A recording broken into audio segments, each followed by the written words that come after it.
dari kelompok 1 ingin menjelaskan materi mengenai organosel dari matkul biologi, sel dan molekuler. Kami dari Prodi Farmasi angkatan 2025 kelas A.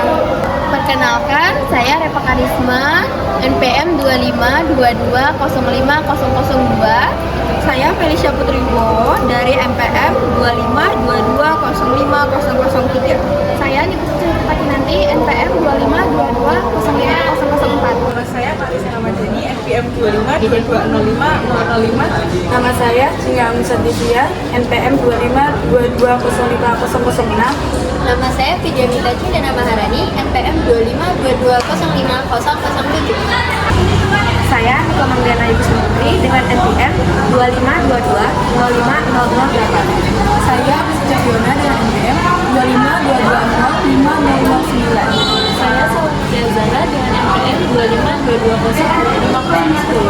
2522050010. Membran plasma. Membran plasma adalah lapisan tipis yang menyelubungi sel, tersusun atas lapisan ganda fosfolipid beserta protein, karbohidrat dan kolesterol yang berfungsi sebagai batas antara lingkungan intraseluler dan ekstraseluler. Struktur membran plasma. Yang pertama ada membran. Bilayer fosfolipid plus protein tersusun seperti mozaik. Membran plasma tersusun dari dua lapis fosfolipid. Di dalamnya terdapat protein, kolesterol, dan karbohidrat. Kedua, bersifat dinamis atau fluid. Molekul fosfolipid dan protein tidak kaku tetapi dapat bergerak secara lateral dalam lapisan membran. Ini sebabnya membran disebut cair atau fluid dan fleksibel. Ketiga, ada mendukung fungsi terdiri transport, sinyal, dan interaksi sel. Baik, selanjutnya ada fungsi membran plasma. Yang pertama, batas selektif permeable. Yang kedua, proteksi, transportasi, komunikasi sel, interaksi antar sel, dan metabolisme. Baiklah, saya akan menjelaskan mengenai sitoplasma. Sitoplasma adalah bagian sel yang berada di antara membran plasma dan inti sel, nukleus. Bagian ini berisi cairan kental yang disebut sitosol. Tempat berbagai organ sel berada dan melakukan aktivitas metabolik. Sitoplasma bukan hanya cairan pasif, tetapi merupakan lingkungan dinamis yang mendukung fungsi vital sel seperti sintesis protein dan produksi energi. Secara umum, struktur sitoplasma itu ada dua. Yang pertama itu sitosol, yang memiliki komponen utama meliputi air, protein, lipid, karbohidrat, ion, mineral, dan enzim. Yang kedua itu ada organel sitoplasma. Yang pertama itu ada mitokondria, ribosom, retikulum endoplasma, bedan Golgi, lisosom dan peroksisom, dan sitoskeleton. Komponen kimia sitoplasma tersusun atas air sebagai pelarut utama, protein dan enzim untuk mempercepat reaksi metabolik, lipid dan karbohidrat sebagai sumber energi, ion mineral untuk menjaga keseimbangan osmotik dan sinyal sel, RNA sebagai bagian penting dalam sintesis protein.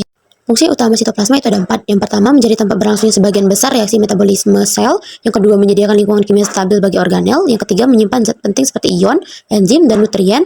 Yang keempat, menjaga bentuk dan tekanan internal turgor sel. Sitoskeleton.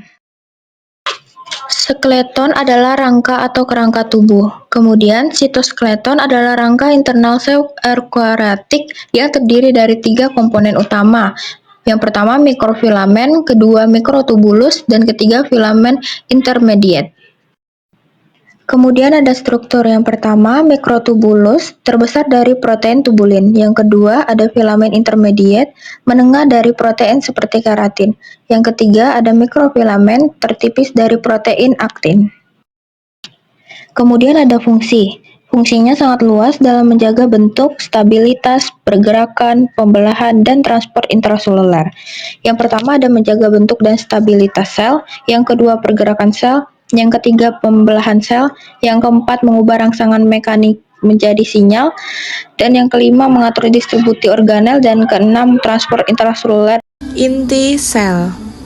Inti sel adalah organel utama yang berperan sebagai pusat pengendali seluruh kegiatan sel. Di dalamnya terdapat kromosom yang membawa gen-gen pengatur sifat makhluk hidup. Inti sel juga menjadi tempat berlangsungnya proses penting seperti replikasi DNA dan transkripsi RNA. Struktur inti sel terdiri dari yang pertama selaput inti adalah pelindung inti sel yang mengatur keluar masuknya zat lewat pori-pori. Yang kedua ada nukleoplasma, yaitu cairan di dalam inti tempat terjadinya reaksi kimia dan penyimpanan bahan genetik. Yang ketiga ada kromosom, yaitu benang DNA pembawa sifat genetik. Yang keempat ada nukleus atau anak inti, yaitu tempat terbentuknya ribosom. Yang kelima ada pori-pori inti, yaitu jalan pertukaran zat antara inti dan sitoplasma. Fungsi inti sel yang pertama mengatur seluruh aktivitas sel seperti pertumbuhan, metabolisme, dan pembelahan. Yang kedua, menyimpan informasi genetik DNA yang menentukan sifat makhluk hidup. Yang ketiga, mengontrol sintesis protein melalui pembentukan RNA. Yang keempat, mengatur pembelahan sel agar berlangsung dengan benar. Yang kelima, menghasilkan ribosom melalui bagian dalam nukleus. Materi selanjutnya yaitu kromosom. Kromosom adalah seperti benang yang ada di dalam inti sel, yaitu nukleus. Struktur ini terdiri dari molekul DNA yang dibungkus erat oleh protein. Jumlah kromosom pada manusia normal adalah 46 atau 23 pasang, terdiri dari 22 pasang autosom dan 1 pasang gonosom, yaitu XX untuk perempuan dan XY untuk laki-laki. Fungsi dari kromosom adalah yang pertama, menyimpan informasi genetik yang ada di dalam DNA. Yang kedua, mengatur proses pembelahan sel, baik meiosis maupun mitosis. Yang ketiga, menentukan jenis kelamin seseorang melalui kromosom X dan Y. Yang keempat, mengatur pertumbuhan dan perkembangan tubuh manusia. Dan yang terakhir, mewariskan sifat-sifat tertentu dari orang tua kepada anak. Di sini saya akan menjelaskan tentang retikulum endoplasma. Retikulum endoplasma adalah organel berbentuk jaringan membran yang tersebar di seluruh sitoplasma sel eukariotik. Struktur retikulum endoplasma terdiri atas membran, lumen, sisterna, tubulus, dan ribosom. Fungsi retikulum endoplasma kasar menjadi tempat produksi protein. Retikulum endoplasma halus menjadi sintesis lipid untuk membran sel. Perbedaan retikulum endoplasma kasar dan retikulum endoplasma halus. Retikulum endoplasma kasar memiliki permukaan yang ditempeli ribosom sehingga tampilannya kasar dan bergelombang. Sedangkan retikulum endoplasma halus tidak memiliki ribosom pada permukaannya sehingga tampilannya halus dan berbentuk tubulus yang meliuk-liuk. Selanjutnya, saya akan menjelaskan tentang ribosom. Ribosom adalah komponen sel yang membuat protein dari semua asam amino. Salah satu prinsip utama biologi disebut sebagai dogma sentral adalah DNA yang digunakan untuk membuat RNA yang pada gilirannya digunakan untuk membuat protein. Selanjutnya, struktur. Ribosom adalah kompleks ribonucleik protein. Ribosom terdiri dari 2 subunit yang berbeda. Subunit kecil berfungsi terutama untuk membaca. Komposisi sebagai besar adalah rRNA, lokasi bebas di sitosos maupun menempel, bentuk sering digambarkan sebagai partikel kecil. Selanjutnya, fungsi. Fungsi utama ribosom adalah sebagai tempat sintesis protein. Proses utama yang dilaksanakan insensit subunit kecil, alkylansi, terminasi. Ribosom membaca kodon pada mRNA. Selain itu, ribosom juga berperan dalam memastikan akuransi translansi. Badan Golgi. Badan Golgi adalah struktur berbentuk tumpukan kantung pipi yang disebut sisterna yang berfungsi untuk memproses, memodifikasi, mengemas, dan menyalurkan hasil sintesis protein dan lemak dari retikulum endoplasma atau RE. Fungsi dari badan Golgi yang pertama memodifikasi protein dan lemak dari retikulum endoplasma, kedua mengemas dan mengirim hasil sintesis ke bagian lain sel atau keluar sel. Yang ketiga, membentuk lisosom. Yang keempat, membentuk vesikula sekresi untuk mengeluarkan zat dari sel. Yang kelima, membentuk dinding sel pada tumbuhan atau bahan tambahan membran sel. Struktur badan Golgi yang pertama, sisi cis, bagian yang menerima vesikula dari retikulum endoplasma. Yang kedua, sisi trans, bagian yang mengirim vesikula keluar ke membran sel atau organela lain. Yang ketiga, vesikula, kantong kecil berisi zat yang akan diproses atau dikirim. Yang keempat, tersusun dekat inti sel dan RE, biasanya tampak seperti tumpukan piring pipih. Yang selanjutnya ada mitokondria. Mitokondria adalah organel sel tempat pembentukan energi atau ATP melalui respirasi seluler. Disebut semi-otonom karena memiliki DNA sendiri, tetapi tetap bergantung pada inti sel. Ini merupakan gambaran dari mitokondria. Struktur mitokondria yang pertama ada membran luar, yaitu sebagai pelindung yang bersifat permeabel untuk molekul kecil. Lalu membran dalam, itu bentuknya berlipat-lipat membentuk kristal dan tempat utama pembentukan energi atau ATP.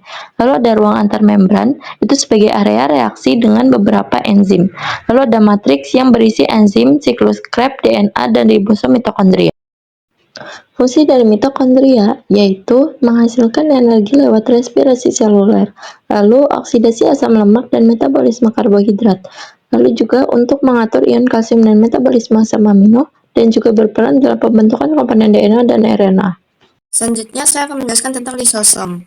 Kalau kita lihat pada struktur sel itu ada bagian-bagian kecil, nah itu dinamakan dengan lisosom yang tugas utamanya adalah menghancurkan berbagai bahan. Lalu pada bagian luar lisosom itu dilapisi banyak sekali protein membran untuk membantu menjaga kondisi asam. Kemudian pada struktur lisosom itu memiliki pH asam, kemudian mengandung lebih dari 60 enzim hidrolitik, membran dilapisi protein lam dan permukaan lisosom berinteraksi dengan sitoskeleton. Kemudian pada endosom itu berfungsi untuk membawa bahan sisa, pada mitokondria itu dihancurkan melalui mitofagi, sedangkan autofagosom mitokondria yang rusak itu akan diurai.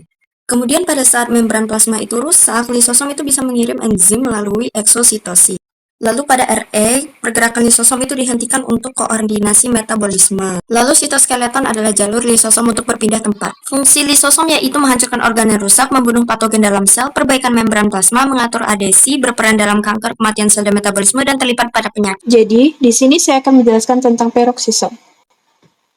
Peroksisom adalah organel sel eukariotik yang memiliki satu membran dan berisi enzim-enzim oksidatif. Fungsinya untuk menguraikan asam lemak, menetralisir racun, serta menghasilkan dan menguraikan hidrogen peroksida. Peroksisom memiliki 4 struktur, yaitu membran tunggal, matriks, enzim oksidase, dan enzim katalase.